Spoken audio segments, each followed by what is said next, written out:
யாரேனும் ஒருவர் தொழிலை காரணம் காட்டி, வியாபாரத்தை காரணம் காட்டி, பல சகோதரர்களை பார்க்கலாம். ஏன் நீங்கள் நோன்பு நோக்கவில்லை?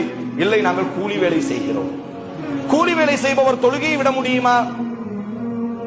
கூலி வேலை செய்பவர் அல்லாஹ்வினுடைய ஃபர்தான இபாதத்துகளில் நோன்பு என்பது ஃபர்த். கஞ்சி காய்ச்சுகிறோம், அதனால் நாங்கள் நோன்பு நோக்கவில்லை, வெக்கையில் இருக்கிறோம்.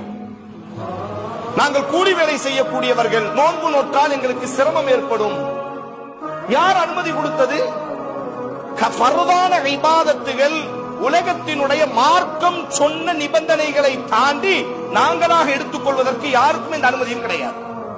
அதனால்தான் உலகத்தில் தோன்றிய அத்தனை மார்க்க அறிஞர்களும், சமீப காலத்தில் வாழக்கூடிய ஷாலிகுல் ஃபௌசான் ஹஃபிதஹுல்லாஹ், சலஃப் மன்ஹஜினுடைய மூத்த மார்க்க அறிஞர், அவர்களிடத்தில் கேட்கப்படும், ஒரு மனிதர் தொழிலை காரணம் காட்டி நோன்பை விட்டு விடலாமா?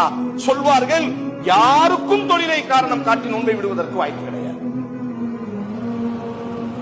அதற்காக தொழிலை விடலாமே தவிர நோன்பை விட முடியாது. அல்லாஹ் உங்கள் மீது கடமையாக்கி விட்டான். அல்லாஹ் அந்த வார்த்தையை பதிவு செய்கிறான். குத்திப, கடமையாக்கி விட்டான். கடமையாக்குகிறான் என்றல்ல, உங்கள் மீது நோன்பு கடமையாகி விட்டது.